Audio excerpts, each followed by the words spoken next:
sevdir, bizi sevdir. Maranatha, Maranatha, gel bizi götür, gel bizi götür, gel bizi götür. Haleluya, haleluya, aziz dostlar. Rabbe hamdler ve izzetler olsun. Böyle ilahileri yazanlara Rab bol bol bereket, hayır dua versin. Ne güzel Rabbin ailesinde yaşamak. Ne güzel Rabbin kanatlarının altında, perlerinin altında korunmak ve yaşamak. Bu çok güzeldir. Ne olursa olsun Tanrı bize teselli verir aziz dostlar. Mesihçilerimiz, yani imanda güçlü olanlar bunu görürler ve bilirler ki Rab her birimize bu yolda güç, kuvvet verir. Rabbimiz sevgidir. Rabbimiz Tanrı'nın sevgisinden güzel bir şey yoktur.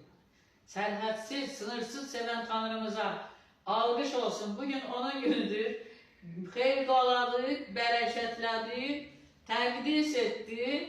Bizlere de bunu tapşırdı. Biz de birbirimizi xeyir dolandıraq, bərəkətləyək. Və nə deyək? Deyək ki, bu dünyada qoy, herkes bir olsun. Herkes birlikte yaşasın. Herkes mutlu olsun. Herkes güzel yaşasın. Aleluya. Bu dünyada en güzel kişi kimdir? En başta kişi. Yani tanıyan, İsa'yı iman eden, duasa gelen, kalemi diye okuyan. Aleluya.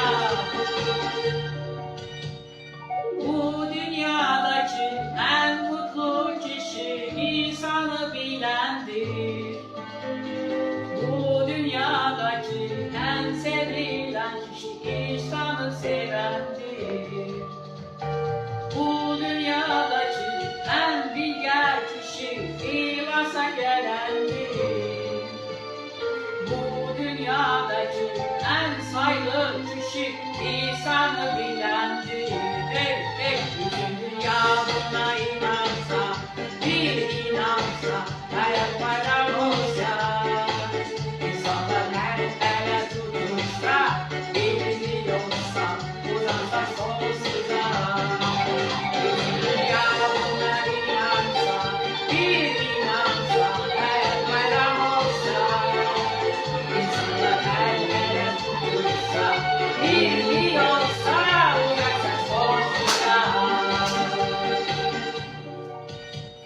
Bu dünyadaki en olgun kişi İsa'yı bilendir. Bu dünyadaki en zengin kişi hilasa gelendir. Bu dünyadaki en üstün kişi İsa'nı sevendir. Bu dünyadaki en saygı kişi imana gelendir. Ey dünya buna inansa, bir inansa, her bayram olsa, insanlar el ele tutuşsa, birliği olsa, uzansa sonsuza. Bütün dünya buna inansa, bir inansa, her bayram olsa, insanlar el ele tutuşsa, birliği olsa, uzansa sonsuza. Haleluya! Ne güzel olardı aziz dostlar, ne güzel olardı. Onun için de Tanrı dedi ki, gelin bütün uluslara, bütün dünyaya yayılın, her tarafa yayılın, hoş müjdeni yayın. Ne güzel olardı. Bütün dünya buna inansa ki, İsa'ya gelmekten güzel şey yoktur. İsa'nı tanımaktan güzel, çok büyük mutluluk, yani xoşbəxtlik, bəxtəvərçilik yoktur. Ve sevmekten, birinci İsa'nı sevirik, sonra birbirimizi başlıyoruz sevmeye. Çünkü İsa bizde yaşadıkça bize sevmeye öğretir. Kim bunu bacarmırsa, kimde bu gücü yoksa o gücü Tanrı'dan istesin. Ben mesela istəyirəm.